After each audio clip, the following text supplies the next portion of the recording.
Hello everyone, ট্রান্সলেশনের আরও একটি নতুন ক্লাসে সকলকে স্বাগত। তোমরা কোনো রকম স্কিপ না করে ক্লাসটি দেখতে থাকো, কারণ গত বছরে এখান থেকেই পিএসসি ক্লার্কশিপ, মিসলেনিয়াস ও ডাব্লিউবিসিএসে কোশ্চেন এসেছিল, অর্থাৎ ট্রান্সলেশন এসেছিল। তো আমরা গত যে প্রিভিয়াস ইয়ার্সের যে পিএসসি ক্লার্কশিপের পেপার সেটা যদি দেখি, তো সেখানে দেখতে পাবো যে গিরিডিতে বেড়াতে যাওয়ার কথা বললেই উষ্ট্রির ধারটাই মনে হয়, অর্থাৎ সেই বইয়ের সেই সেম সিরিজ থেকেই কিন্তু করাচ্ছি, অর্থাৎ সেখান থেকেই সেই প্যাসেজ থেকেই কিন্তু তুলে তুলে করাচ্ছি। আশা করি এবারও সেখান থেকে মিসলেনিয়াস, পিএসসি ক্লার্কশিপ ও ডব্লিউবিসিএসে রিপিট হতে পারে।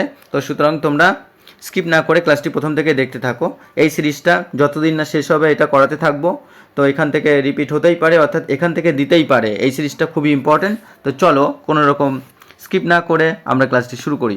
প্রথমে আমরা দেখতে পাবো অবিনাশ বাবু আজ সকালে এসেছিলেন। তো সকালে এসেছিলেন থেকে কিন্তু আমরা বুঝতে পারছি সেন্টেন্সটা আমরা কি সিম্পল পাস্ট টেন্সে লিখব। সিম্পল পাস্ট টেন্সের গঠন সাবজেক্ট, V2, অবজেক্ট এবং রিমেইনিং। তো এইভাবে আমরা শুরু করব। তো দেখা যাক। তো চলো এই সেন্টেন্সটা আমরা ঠিক এইভাবে লিখব যে অবিনাশ বাবু, এখানে সাবজেক্ট কিন্তু অবিনাশ বাবু। তো অবিনাশ বাবু হচ্ছে সাবজেক্ট এবং কাম হচ্ছে আসা, তার V2 হচ্ছে কেম। তো অবিনাশ বাবু কেম হেয়ার, এখানে দিস মর্নিং। তো অবিনাশ বাবু আজ সকালে এসেছিলেন, এখানে কিন্তু কোনো স্পষ্টভাবে বলা নেই কোথায় এসেছিলেন। তো সুতরাং আমরা লিখতে পারি এখানে এসেছিলেন বা আমার বাড়িতে এসেছিলেন।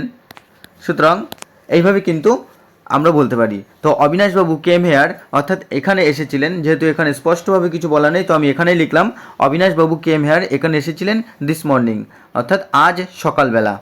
তো এইভাবে আমরা কিন্তু লিখতে পারবো। তো চলো আমরা পরের বাক্যটি দেখি।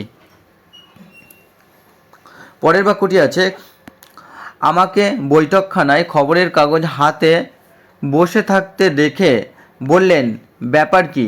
তো এখানে আমরা দেখতে পাচ্ছি প্রথমে একটা সেন্টেন্স। তো এটা হচ্ছে এখানে রিপোর্টেড ভার্ব, অর্থাৎ রিপোর্টেড যে স্পিচটা রয়েছে সেটা কিন্তু আমরা কি সিম্পল প্রেজেন্ট টেন্সেই লিখব, কারণ ব্যাপার কি অর্থাৎ বর্তমানে জিজ্ঞাসা করা হচ্ছে, আর বললেন বা বলেছিলেন এটা আমরা আবার সিম্পল পাস্ট টেন্সে লিখব। তো এখানে কিন্তু ভার্ব যেমন সেইড বললেন বা বলেছিলেন, আর এখানে বসে থাকতে এটা কিন্তু ইনকমপ্লিট, অর্থাৎ পার্টিসিপেল ফর্ম আমরা ব্যবহার করব। আর এখানে আমাকে বৈঠকখানায় খবরের কাগজ হাতে বসে থাকতে দেখে, তো দেখেও কিন্তু আমরা এখানে ইনকমপ্লিট ভার্ব তৈরি করব, ইনকমপ্লিট ভার্ব। তো সেই ক্ষেত্রে আমাদের একটা পার্টিসিপেল তৈরি করে নিতে হবে। তো এটা আমরা দেখেটাকে আমরা কিন্তু বললেনটাকে আমরা কমপ্লিট ভার্ব করব এবং দেখেটাকে কিন্তু আমরা ইনকমপ্লিট ভার্ব করব।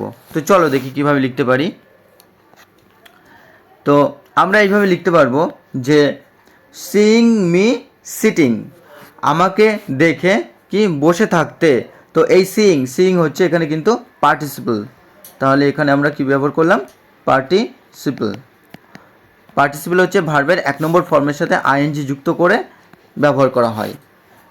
তো সিইং মি আমাকে দেখে কি সিটিং ইন দ্য ড্রয়িং রুমে বসে থাকতে।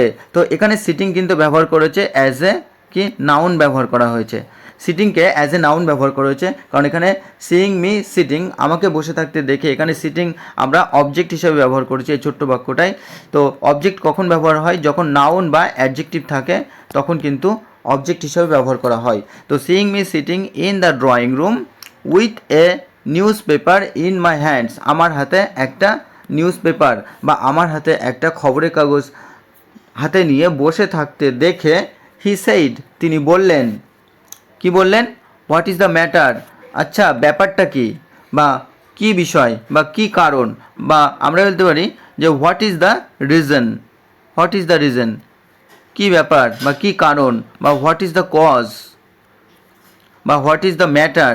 সুতরাং ম্যাটার, রিজন, কজ আমরা কিন্তু এইভাবে লিখতে পারি। তো এইভাবে আমরা সেন্টেন্সটাকে বানিয়েছি। তো চলো আমরা পরের বাক্যটি দেখি। আর এখানে ড্রয়িং রুম বলতে এখানে কিন্তু বৈঠকখানাকে বোঝাচ্ছে, বৈঠকখানা ড্রয়িং রুম। তো ড্রয়িং মানে যেমন আঁকা হয় তেমনি ড্রয়িং রুম মানে বৈঠকখানাও হয়। চলো পরের বাক্যটি দেখি। পরের বাক্যটি আছে শরীর খারাপ নাকি, অর্থাৎ আপনার শরীর খারাপ নাকি, আপনার বা তোমার, আপনার বা তোমার কি শরীর খারাপ নাকি। তো এখানে জিজ্ঞাসা করা হচ্ছে। তো চলো দেখি পরের বাক্যটি তৈরি করি। এই বাক্যটি ঠিক আমরা এইভাবে লিখতে পারি যে আর ইউ ইল, তুমি কি অসুস্থ, বা তোমার শরীর কি খারাপ, বা আর ইউ সিক, তুমি কি অসুস্থ, বা আর ইউ ডিজিজড। তো are you ill, are you sick, are you diseased, বা আর ইউ আনওয়েল। তো আমরা কিন্তু এইভাবে একাধিক অল্টারনেটিভ সেন্টেন্স তৈরি করতে পারবো। তো এটা যেহেতু জিজ্ঞাসা করা হচ্ছে বর্তমানে, এর জন্য কিন্তু আমরা প্রেজেন্ট টেন্সের কি ইন্ট্রোগেটিভ সেন্টেন্স করলাম।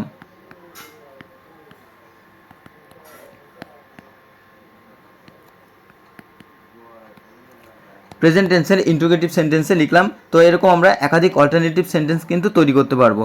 তোমরা এগুলো লিখে নেবে। তো চলো পরের বাক্যটি লক্ষ্য করি।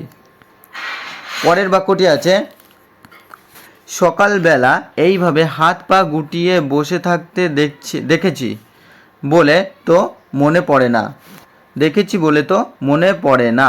তো এখানে কিন্তু মনে পড়ে না, অর্থাৎ এটা স্বাভাবিকভাবে বলা হচ্ছে। তো সিম্পল আমরা প্রেজেন্ট টেন্সে লিখব। তো চলো দেখি পরের বাক্যটি লক্ষ্য করি।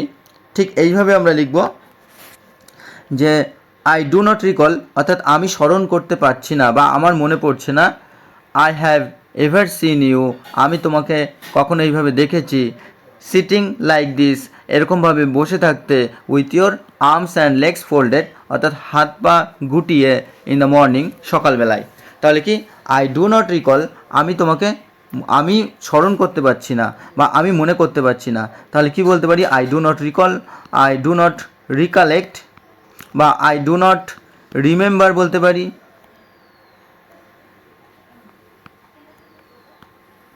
বা বলতে পারি আই ডু নট থিঙ্ক।